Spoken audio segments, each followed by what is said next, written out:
What's going on, guys? One love out to everybody. We got UFC 327, Procha versus Ulberg over there in MIA, Florida, which where I'm at the moment.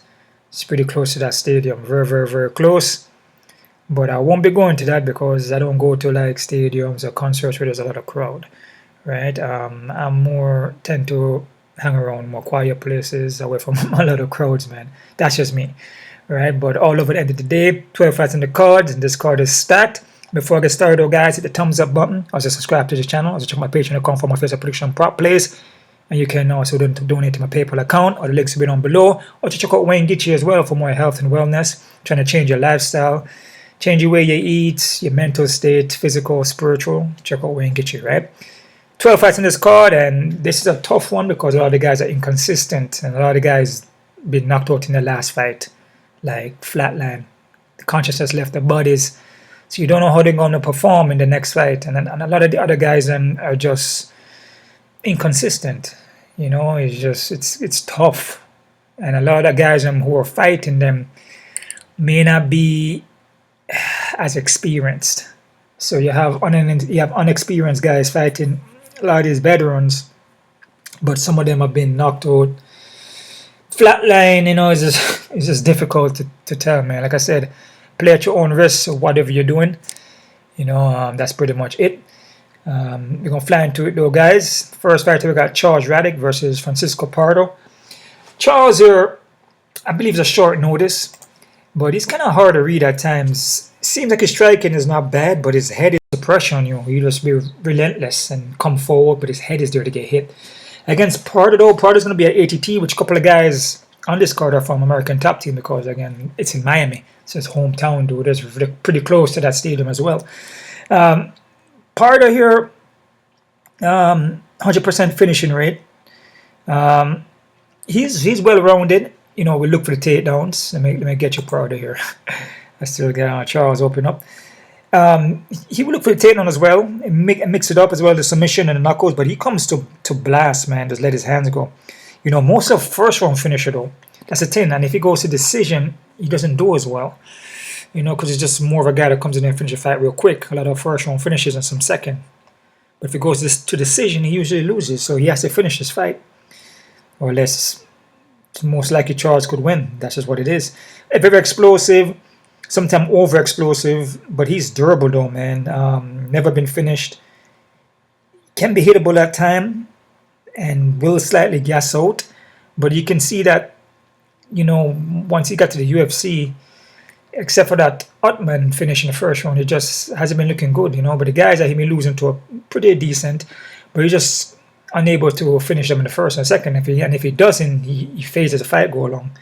So this is a fight where he needs to finish the fight at a first or second, unless most likely Charles could probably win by a split. So this one here, I'm not confident in at all, guys. As I say, a lot of the fights in these cards are crazy in the sense of inconsistency, and it's difficult to decide a winner because either one of these guys on this card, either one of them has a chance to win, man.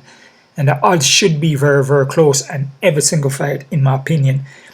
I'm going to go Prado. I'm going to Prado by KO in the second, but 50-50, no confidence, dude, because if he can't finish a fight in first and second, he tends to slow down. And if Charles just keeps a pace on him like what Charles does and doesn't get knocked out, Charles could win, guys, by split. Remember, I say that. Like I said, this card is a tough one. Very. This is the hardest card for me so far. Too breakdown and predict. Just letting you know that. Nothing guaranteed. Anything can happen. Play at your own risk. Like however you want to put it, man. So I got Prado, second round KO, not confident. Next fight, we got Kelvin Gastelum versus Vincent Leque. Kelvin Gastelum, this guy's a veteran. He's durable, never been knocked out, been submitted 3 times, keeps a good pace, moves well in there actually, light on the foot. Can get submitted, like I said, and he's pretty well rounded, man. I mean, he still looks good. Against Dustin, he looks good, you know, moves around, pop the jab, he's durable. With Vincent Leque, though, Vincent Leque reaction time is not there no more. After he had that brain problem where he said his brain was bleeding or swollen, which is not a good sign, he just hasn't been looking good. It hasn't been looking good after that. I mean, the guy's a veteran, he's skilled and well-rounded everywhere, and possibly could submit Kelvin. It's a possibility, but he's just so slow right now, man. I mean, a guy like Kelvin's gonna have the speed advantage of him, and Kelvin is gonna have the movement on him too. It's like LeQ has slowed down a lot. Like his reaction time is just not there, dude. He's not there no more, man. Slow out the movement, head don't move off center line. His reaction time, his timing. He's in the 5-inch reach, but he just his timing and his ability to slip and counter or follow up, he's just not there no more. And like I said, after that brain problem he had, or whatever he had, his brain was bleeding, which that's not a good look, and that's not a good sign, man. He just hasn't been looking good at all. He looks slow in there, bro. Gotta go with Kelvin. I said Kelvin by decision. Next fighter we have, which is a tough one. We have MarQuel Mederos versus Chris Pandello. Mederos moves well, man. Very athletic guy. He's well-rounded. Sometimes he will ride his chin kind of high when he's coming in and even backing out. Let me see here. He is more of a touch and go kind of guy. You know, moves in, touch you up and move back out, circle. Looks for the counters. But the thing about him is that you can get his back at times. No, he is being able to get out. Against Austin Hubbard had his back. This Mark guy has his back. And believe it or not, Chris Pandello can get his back. And Chris Pandello has a lot of rear naked chokes. Okay? But he moves well though. He slows down in the later rounds. But he tends to keep up his pace. This is a tough one because a guy like Chris Pandello, if you look at Chris Pandello, this guy is pretty good, man. He's a dog, man. And like, you know, he will go in there and hustle for the win. You know, he's well-rounded, 5-inch reach. We'll definitely look for the submission, especially the rear naked choke. He's a more experienced guy. Doesn't move as well as Mederos. Again, guys, we're dealing with a bigger cage. So there's a lot more room for these guys to move in. So this is not a apex cage where it's small. It's a big cage now. So for Chris to get the Mederos could be a little harder, and Mederos has more room to move. I was kind of up and down with this one. I could say where Chris could win here. He's a crafty guy. You can say he's a veteran. You know, he's a more experienced guy here. But I feel Mederos can move around and pick his shot in this one, man. Yeah, but Chris can also, like I said, could play that grimy, hustling game where back up against the cage and pepper him up. But Mederos, you know, he will circle off well, keep moving, keep his back off the cage at times, but can get pinned against the cage, can get taken down, like I said. I'm a slide with Mederos. And the reason why, because the cage is bigger, got more room to move in, right? So I'm gonna go with Mederos. I'm gonna say Mederos by decision, but zero confidence. Because like I said, Chris could win. Because Chris is a hustler, man, and he will grind. He will take you down. And like I said, guy like Mederos, you can get his back. And Chris has rear naked chokes. Let's keep that in mind. So Chris could win this fight by rear naked choke, guys. But I'll go Mederos by decision, zero confidence. Next fight here, guys. We have Tatiana Suarez versus Lupita Godinez. Suarez here, more of a wrestling base on her. Pretty good wrestling, actually. Will grind for takedowns, keep pushing. 5-inch of reach, 4-inch of height. She's going to be huge in this fight. Striking is coming along. You know, it's not at that level yet, but she's working on it. The thing about this fight is that Lupita is skilled. Her boxing looks decent. She will wrestle as well, but she's going to be the smaller girl in here, man. I mean, Tatiana's going to have a 5-inch reach and 4-inch of height on her, bro. And she doesn't pack any power in her punches. She only has one by knockout, bro. So it's not like she like one hitter quitter. You know what I mean? So it's like Tatiana can walk her down. Yep. So, I mean, I feel Lupita would have to bite down in the pocket like a Mike Tyson and just start landing shot, but she doesn't have the power like that. So in those cases, I have to go with Tatiana. And it's not like Tatiana is not skilled. You know what I'm saying? And they're just smaller female, man. When we're dealing with smaller female against bigger females, and the bigger females also is skill. It's not just being big, but it's also being bigger and skilled. Her frame, her wingspan. Like, Tatiana is like a huge female, bro. She's going to be massive in there, bro. I like Tatiana by decision. All right. Next fighter, we have... man, these fights are tough. Ooh, we have Mateusz Gamrot versus Esteban Rivovics. Gamrot again is at ATT, right on the corner from the fights, you know, from that venue. Gamrot's well-rounded. Only fight the tough guys. That Charles Oliveira's them, Benny LaRuse's, Rafa dos Anjos, Fize, Diego Fierro. You know, he will grind, he will wrestle, you know, but doesn't handle pressure too well. Especially when you start like pressuring him now, he doesn't really handle it too well. But he will keep a pace on you. And this is going to be a bigger cage. I was kind of back and forth in this. But when I look at Gamrot is more of a seasoned guy. His striking is not bad. You know, he's well trained. You look at Rivovics, even from his last fight, Rivovics, he's okay. But when you look at him fight sometimes, even against Brenner, you can see that his technique is not that great. Like the way he throws punches, his chin is out there. He just makes a lot of mistakes. You know, I don't see Gamrot making mistakes like that. Because, I mean, Rivovics could have a chance to win, but the way how he just, like, bites down and he just runs into shots. Very hittable, takes a lot of damage. He's durable, but his defense is bad.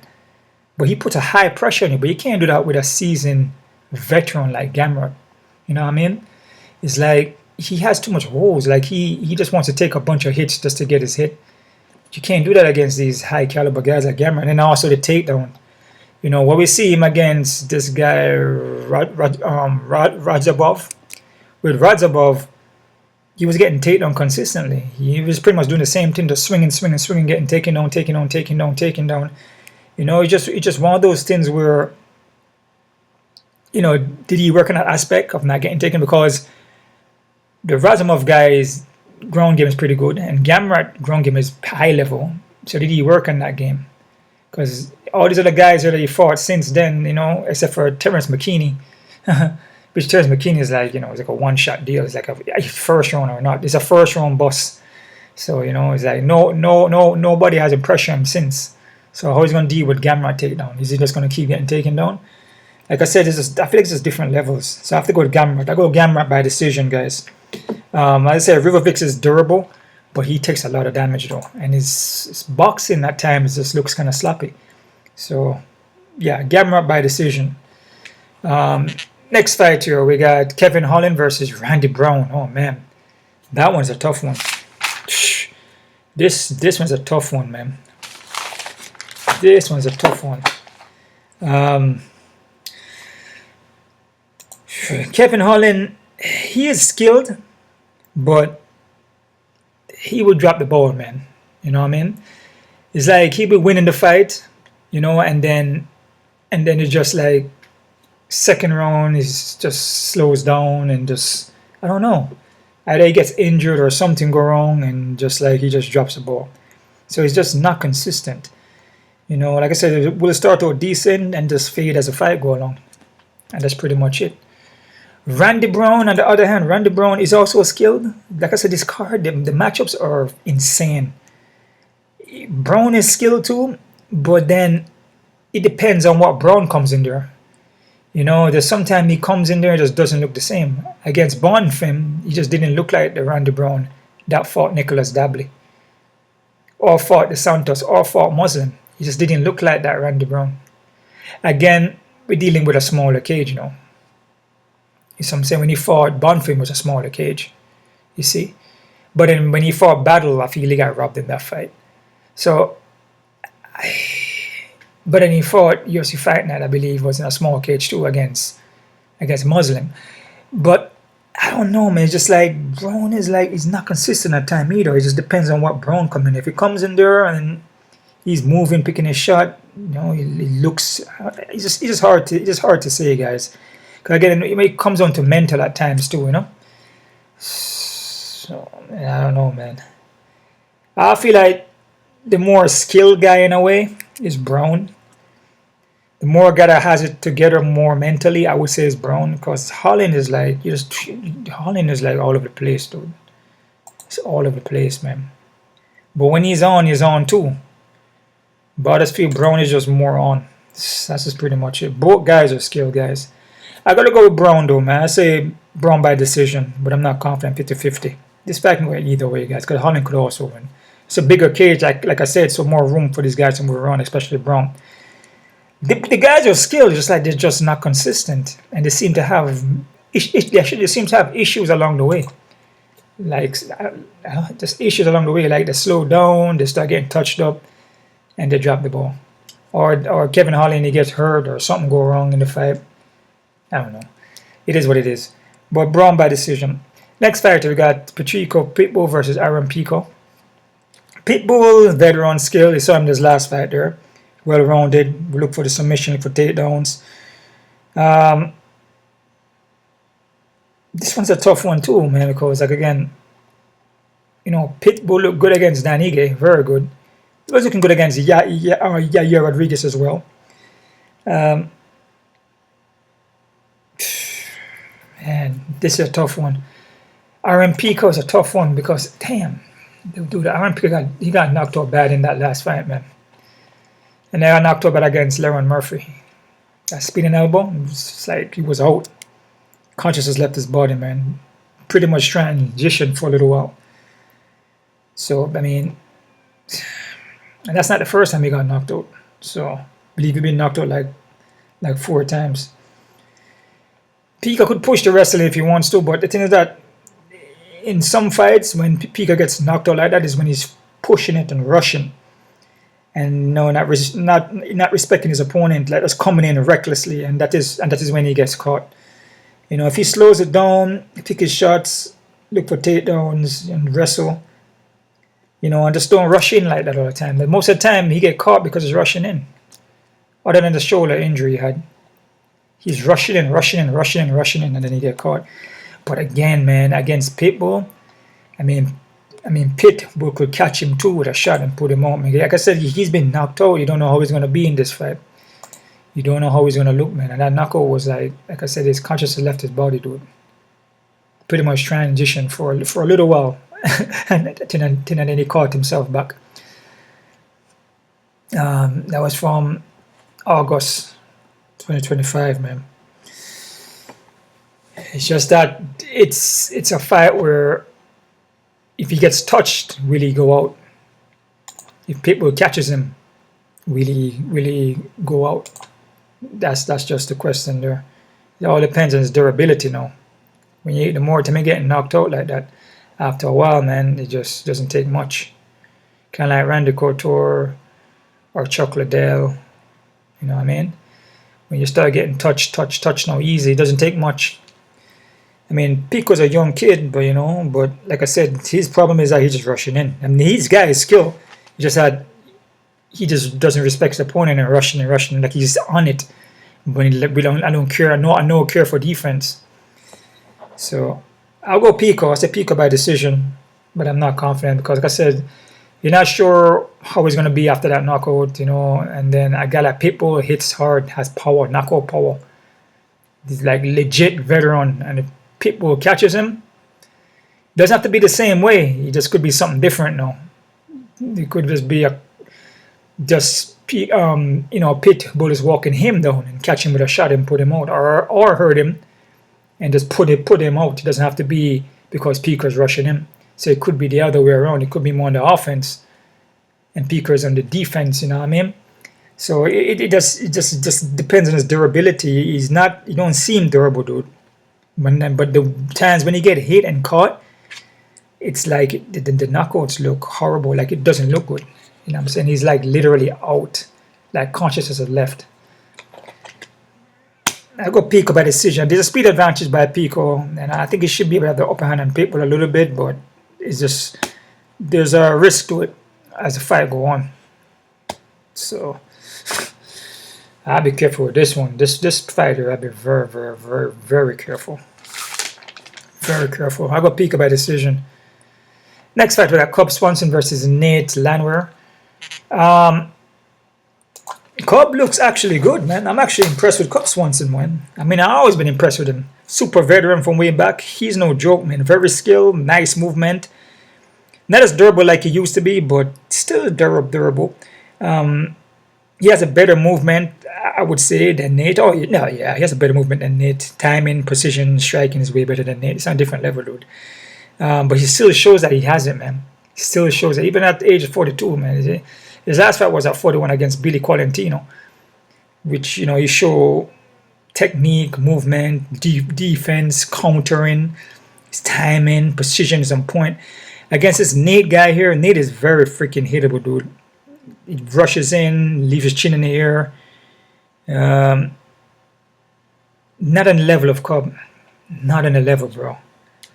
More like a bruiser. Cub is footwork, slipping, countering. Cub sees it, bro. It's two different levels. Even at the as an age is a number, bro. But if you still got it, your body, you know what I'm saying? I just feel down. Then Nate can just win after just being more, I guess, more durable in the sense of like, I guess the youth play a factor, you know, after a while. You know, they say father time, and Nate able just to probably can catch Cub and finish him by just, you know, like a barrage of punches. But I gotta go with Cub. I say Cub by KO in the third round, man. It's hard to pick Nate. It's just the skills of both guys is like Cub is just on a different level, man. Like whatever Nate is throwing, Cub can see it. Of Cub and timing, skill set, and footwork. Only just the footwork alone, dude. Cub have him on that. Nate flat-footed, stutter steps. He's there to get hit. I gotta go with Cub. Cub by KO in the third round. Next fight, we got Dominick Reyes versus Johnny Walker. This is the next one here, man. We're speak about getting knocked out. Remember I told you a lot of these cards here are guys that are coming off of being knocked out. Coming off of being finished against Carlos Ulberg. That jab on that right cross that Carlos Ulberg has. A jab on that right cross. That's his bread and butter. Justin Jacoby. You know what I mean? He came back and win 3 in a row. Then till he meet Carlos. But then before then he was losing back to back by finishes. You know, so it's a fight where it's like it's tough to call, man. Like I said, the guys are getting finished in the last fight. You don't know what they're gonna look like now. They could look good and they could just come in here and just kind of freeze up or get caught real quick and get knocked out. Johnny Walker, on the other hand, Johnny Walker, his skill still pack power, but you can see that he kind of shy away from the punch at that time. He's more of a technician. Once he see you're hurt, then he jumps on you, but he doesn't really set up well. You see what I'm saying? Like if he catch your leg and hurt your leg, like what he did with Zhang, okay, I got you. If he catch you with an elbow or catch you with a knee, you wobble, okay, I got you. Then he start to pounce on you. Start to rush you and then finish you, right? He's good in that kind of sense, but just out the gate and then moving around with any finishing blow or any effectiveness, then he tends to like not do as well. I'm gonna go with Reyes. I feel like with Walker, once you start to pressure him a lot, pressure, and he can't get off, he breaks under pressure. Reyes will not break under pressure, but then if you catch him with a punch, you knock him out. It's possible. Or same thing with Walker. If you catch Walker with a punch, he goes out. So both of these guys are just not durable, dude. It's like heads or tail here. Confident. Curtis Blades versus Josh Hawkins. Curtis Blade is well-rounded, super veteran here, very experienced, but not durable. Not durable, man. Not durable. This guy here is he seems to, I won't say he's fading big time, but he is it's not as good as he used to be. Like he slows down a little bit, doesn't really handle a shot too well. He's under 5-inch of reach though over Josh, and he's a veteran. Now Josh, on the other hand, Josh is going to have the speed advantage. His boxing doesn't look bad, and his wrestling is very high level. I believe he has Greco-Roman. So this guy is pretty skilled, man. And again, Blade is also skilled with the wrestling. But Blade has slowed down though. There's a speed advantage here, guys. And I feel like Josh could have the upper hand here. But again, they talk about like, you know, guys that are 8-0 versus the veterans. Usually we see the veterans beat them. So this is a risky one here. But like I said, with the speed advantage of Josh can wrestle, bigger cage. He has a speed advantage. He has the hands. He's going to have the upper hand on Blade and speed, man. And he has the wrestling. I'm going to slide with Josh here, guys. I know this is a crazy one, you know. Because look at Curtis Blaydes is a more experienced guy here. And usually guys with 0, you know, 8-0 and stuff like that, or 9-0, I usually like to pick those guys because you usually see them drop the ball, man. But Josh ain't fighting nobody. Josh hasn't fought anybody, dude. So it's not like, you know, Josh fought anyone. So it's like a risky play here. But I just feel like by what Josh been doing in his fights, his speed advantage, what I see him do with his hands, he looks like he can put pressure, you know, put a lot of pressure on Blaydes, which that's what Blaydes usually loses when you get overpressured. You know, and you let the hands go on him. And you mix it up for a takedown and stuff like that, you know. That is how I see Blaydes usually lose. But Blaydes don't really loses too much people. But usually when the guy is fast, like a Thomas Spinall, Sergio Pavlovich, when those guys are quick like that, which hasn't really lost so much, guys. Only Francis Ngannou. Damn. Derek Lewis, Sergio Sergey, and Thomas Spinall. The Rizvan fight, I think, was a robbery. I think Rizvan actually won that. I'm going to go with Josh. I'm going to say Josh by KOTK in the first round, guy. I kind of feel this one for Josh. Just say Josh by first round KOTK. Very risky pick. From I said, the veteran in Curtis Blaydes. Josh ain't fighting nobody. Next fight, we got Azamat Murzakanov versus Paulo Costa, co-main. Azamat here is a very skilled guy, man. I'm kind of high on Azamat. Skill everywhere. Greco-Roman. Is it Greco-Roman? I think it's Greco-Roman, right? Or Sando, I think. Greco-Roman, Sando. I think a mixture. But this guy's pretty skilled though, man. Wrestling, background. Striking is on point. He sees it. He counters well, moves well. Acosta moves well as well. Veteran guy here. But he will drop the ball. I believe he's moving up though. To 205 from 185. This guy is very skilled as well. His kicking could play a factor here. You know, Acosta kick's been looking very, very good. But Azamat had to deal with some of Relic kicks. Which Relic kicks very devastating as well. This is a tough one, man. I could see a victory for Costa. Like I said, we're looking at these guys that are like 16-0, 8-0. You know, he's 16-0 for a reason. And look at a guy like Costa has been there, you know, as a veteran. You know, lost to some good guys. Or, you know, you could see a victory for Costa. It's not, you know, it's not a fight that Costa can't win. So be careful with this one. Costa got the speed, the kicks, the combination as well. But I just feel Azamat is just on a different level, man. This guy is skilled, man. This guy is very, very, very, very, very skilled. So I'm gonna go with Azamat. I say Azamat by decision. Well, 50-50 though. There's a chance he could lose. I actually been feeling that, but I still gotta go with Azamat though. I feel Azamat is very skilled. Main fighter, we got Jiří Procházka versus Carlos Ulberg. Jiří is freaking badass, man. This guy is very skilled. Samurai mindset, man. We have the warrior. Man, moves well, counters well. And will also put a pressure on you, high freaking pressure. You know, especially when you're tired. When you get tired or sees like weakness in you, he will freaking ride you, bro. He will be right in front of you, like moving back and forward, just moving his head and just walking you down, man, with his hands down. He pulls your energy out of you. That's what he does. He pulls your energy out of you, bro. Pull your soul, your consciousness from you.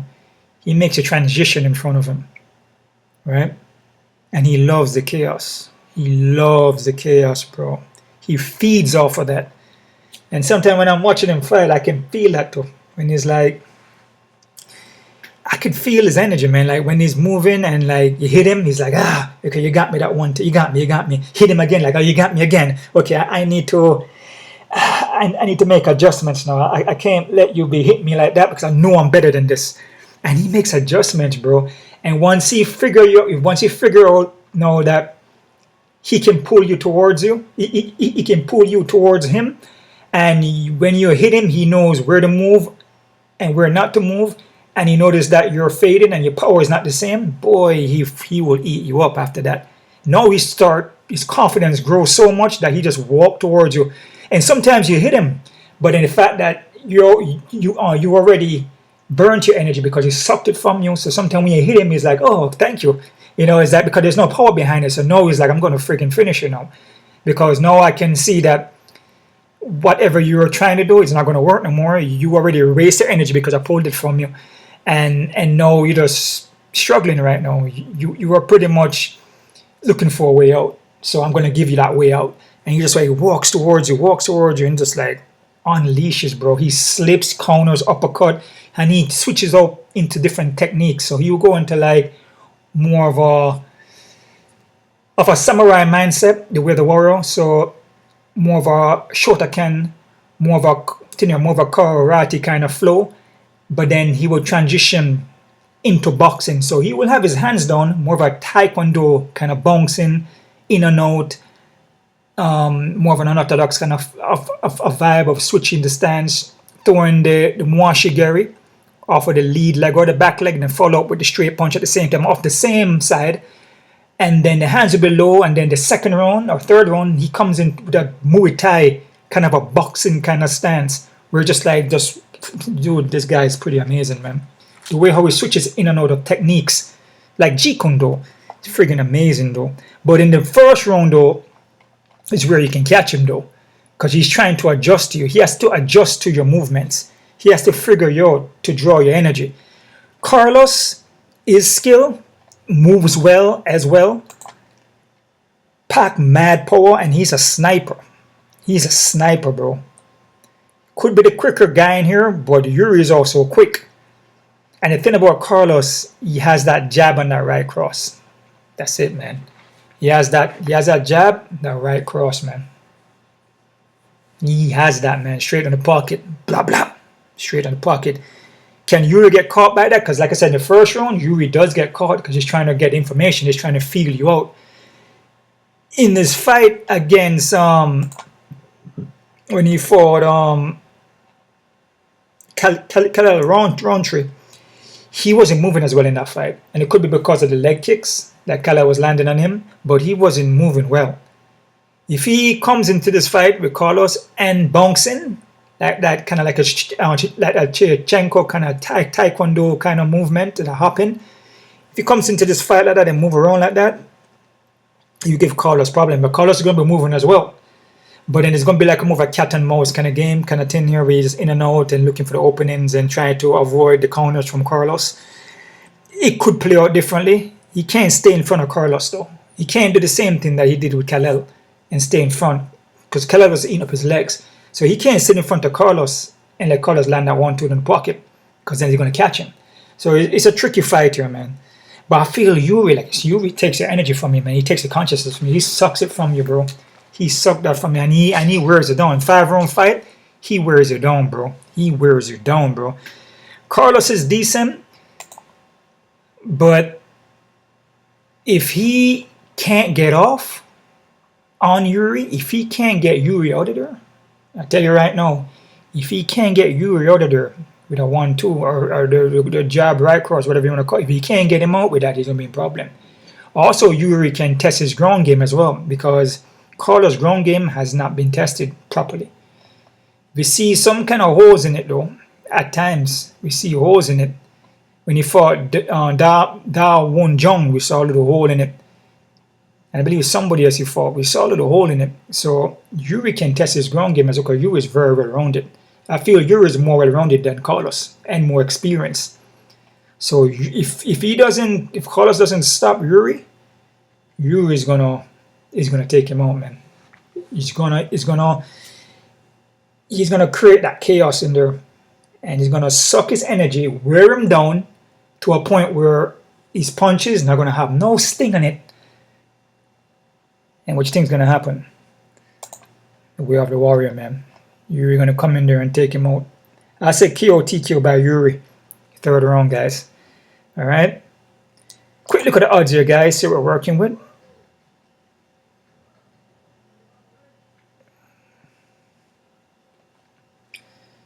Quick look at the odds here, man.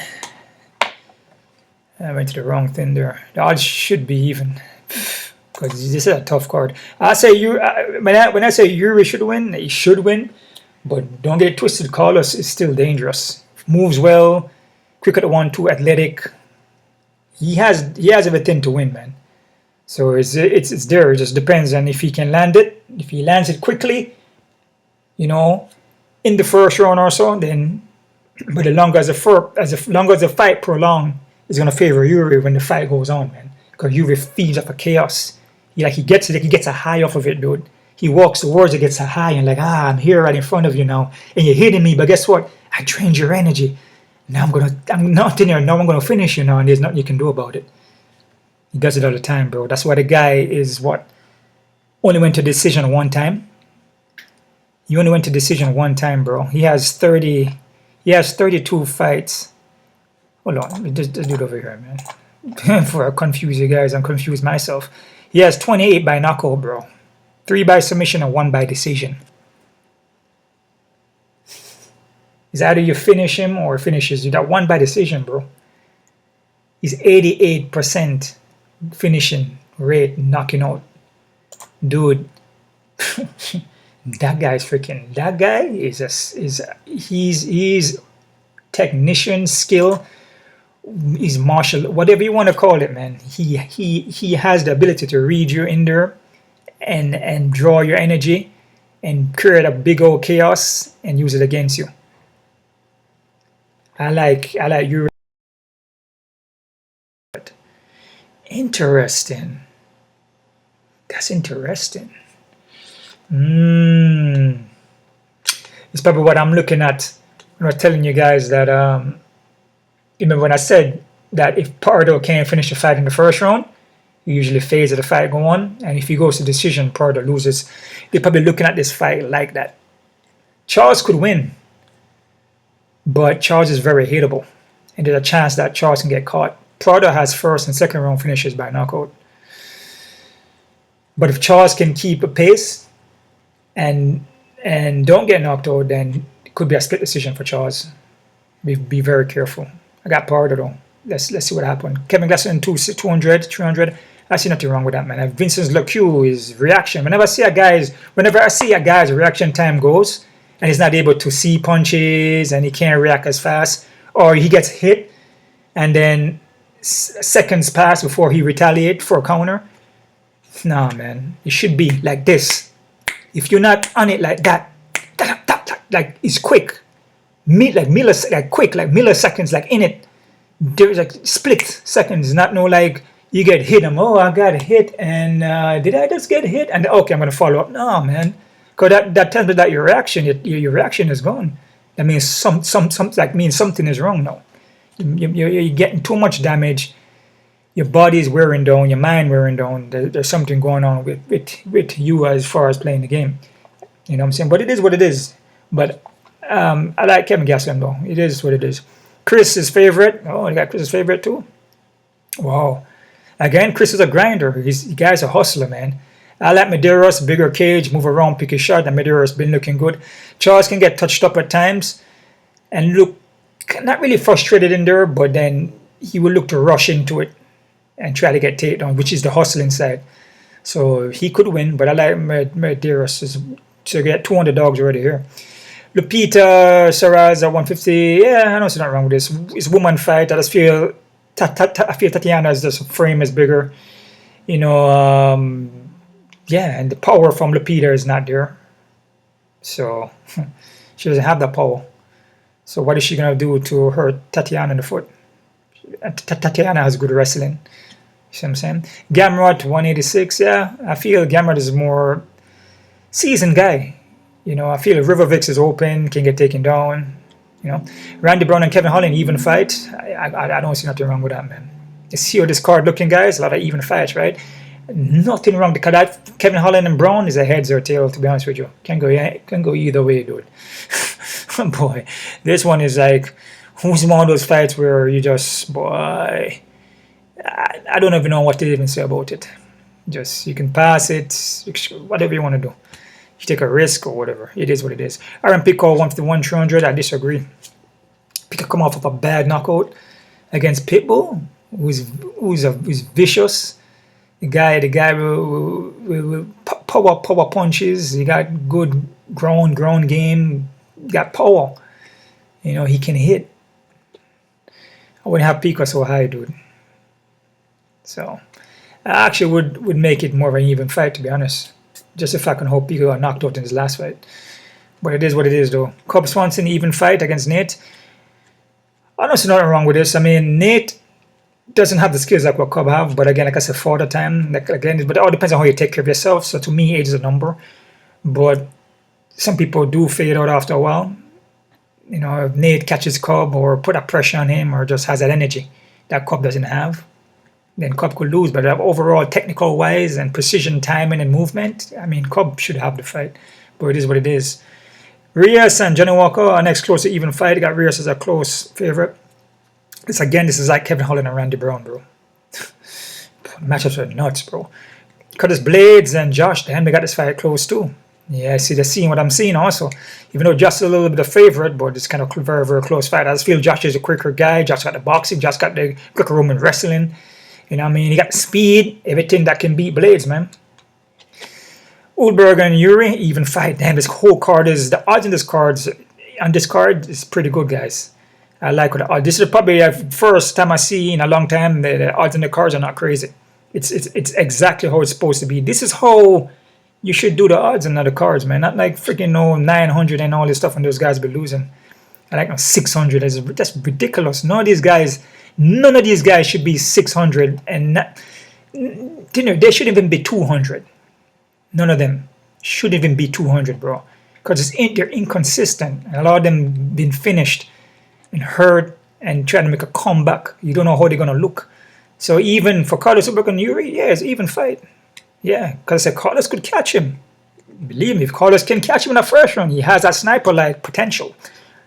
You know, Azamat and Paulo, Azamat at 200. Even this one here, I like Azamat, but don't sleep on Costa. So Costa could win. He's a veteran. He's skilled. You know what I mean? He has the potential. So like I said, Azamat, I'm high on Azamat, but I said no guy should be 200. But again, it could be a little bit lower though, a little bit closer. But I feel Azamat should get it, but don't be surprised if Costa wins. All right. So that's it right there, guys. That's my ad breakdowns, ad predictions, whatever you want to call it. Wonderful to everybody. Just keep moving, man. That's all I gotta say, man. Whatever you do, don't stop moving. Whatever you're doing for movement, walking, dancing, martial arts, but you have to move. And not just moving to your work. Oh, just going to your job. Find something that you love to do, that you tap into your inner self, that you spend time with yourself doing. It could be singing, dancing, calisthenics, martial arts, gymnastics, something that you can tap into yourself where you turn off everything around you. You need this, man. You need this every day. It helps you with your mental as well. A lot of people struggle mentally, man, and a lot of people don't understand that when you're struggling mental and you have no release, and you don't know how to release, cause you a lot of problems and a lot of addictions and suicidal thoughts, and all these things play into factors. People struggle with this, also turn towards drugs and food, which food is also a drug. You know what I mean? So we have to make sure that we take care of our mental health, because always remember, the body follows what? The mind. So if the mind ain't right, then the body ain't gonna be right, baby. All right, let's get it, guys. One love.